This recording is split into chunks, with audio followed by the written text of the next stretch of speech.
बहुत बहुत साल पहले एक भयानक घना अंधकार जंगल था जिसका नाम लेते ही लोगों की रूह कांप जाती थी। यह जंगल इतना घना था कि दिन के उजाले में भी सूरज की रोशनी जमीन तक नहीं पहुंचती थी। पेड़ों की टहनियां एक दूसरे से इस तरह जुड़ी हुई थीं जैसे आसमान को हमेशा के लिए ढक कर रखा हो। जंगल के किनारे एक छोटा सा गांव था जहां के लोग सीधे और शांत स्वभाव के थे, लेकिन ये जंगल उनकी जिंदगी में एक लगातार डर बनकर खड़ा था, क्योंकि जो भी एक बार इस जंगल में घुसा जिंदगी में कभी वापस लौटकर नहीं आया। शुरू में लोगों ने सोचा ये जंगली जानवरों का काम होगा, लेकिन जब धीरे धीरे इंसान गायब होने लगे तब डर और अंधविश्वास पूरे गांव में फैल गया। रात होते ही जंगल से अजीब और डरावनी आवाजें आती, कभी किसी औरत के रोने की आवाज, कभी किसी बच्चे के हंसने की, और कभी ऐसी चीख जैसे किसी की जान निकल रही हो। बहुत सी माएं कहती थीं कि उन्हें रात में अपने मरे हुए बच्चों की आवाजें बुलाते सुनाई देती हैं। गांव के बुजुर्ग कहते थे कि यह जंगल शापित है, क्योंकि बहुत साल पहले यहाँ भयानक नरबली हुई थी। बहुत से निर्दोष लोगों को जंगल के बीच मार डाला गया था और उनकी अशांत आत्माएं आज भी इस जंगल में भटकती हैं। कई साल बाद 4 शहर के युवक उस गांव में आए। उनके नाम थे रवि, अमित, करण और नीरज। चारों पढ़े लिखे थे और भूत प्रेत या अंधविश्वास पर बिल्कुल यकीन नहीं करते थे। गांव वालों ने जब उन्हें जंगल की कहानियां सुनाई तो रवि हंसते हुए बोला, डर सिर्फ दिमाग की कमजोरी है। अमित ने कहा, विज्ञान के युग में ऐसी बातों पर विश्वास करना बेवकूफी है। करण और नीरज ने भी सिर हिलाया और चारों ने फैसला किया कि आज रात ही वे इस जंगल में जाकर सच्चाई देखेंगे। रात गहराते ही चारों ने टॉर्च और मोबाइल लिए और जंगल में कदम रखा। पहले कुछ मिनट सब ठीक लगा, किंतु धीरे धीरे हवा ठंडी और भारी होने लगी।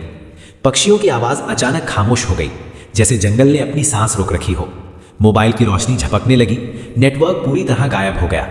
नीरज अचानक ठहर कर बोला, मुझे लगता है लगातार कोई हमारे पीछे चल रहा है।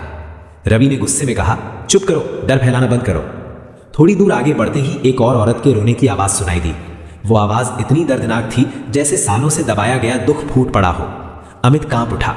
करण ने डरते हुए कहा, चलो वापस चलते हैं, लेकिन रवि ने घमंड से कहा, अभी थोड़ा और आगे चलते हैं।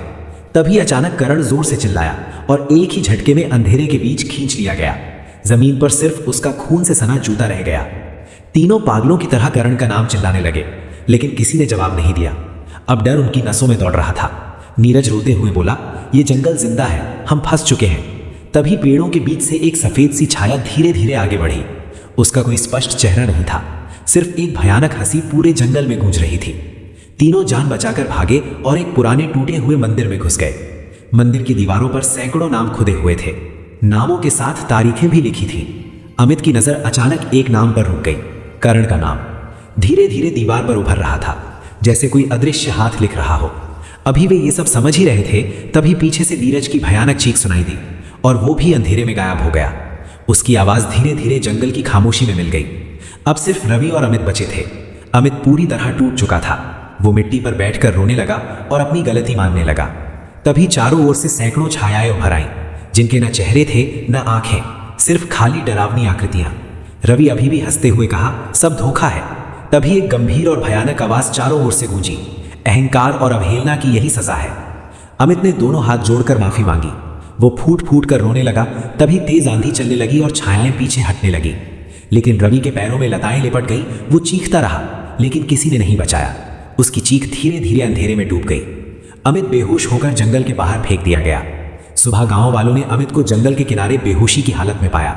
होश में आने पर उसने पूरी कहानी सुनाई। उस दिन के बाद कोई भी उस जंगल की ओर नहीं गया। अमित आज भी कहता है कि कुछ रहस्य ऐसे होते हैं जिन्हें छेड़ना नहीं चाहिए। अहंकार इंसान को अंधा बना देता है। अमित रोते रोते सबको बता रहा था कि हमने प्रकृति के साथ खेलने का कोशिश की थी। हमने सोचा था हम सबसे ताकतवर है। हमने जंगल को चुनौती दी और यही हमारी सबसे बड़ी गलती थी। वो जोर जोर से रो रहा था। उसकी आंखों से आंसू निकल रहे थे और उसी समय चारों ओर से तेज हवा चलने लगी। पेड़ जोर जोर से हिलने लगे। अंधेरे के बीच से भयानक आवाजें आने लगी और अचानक सैकड़ों डरावनी आत्माएं उसे घेर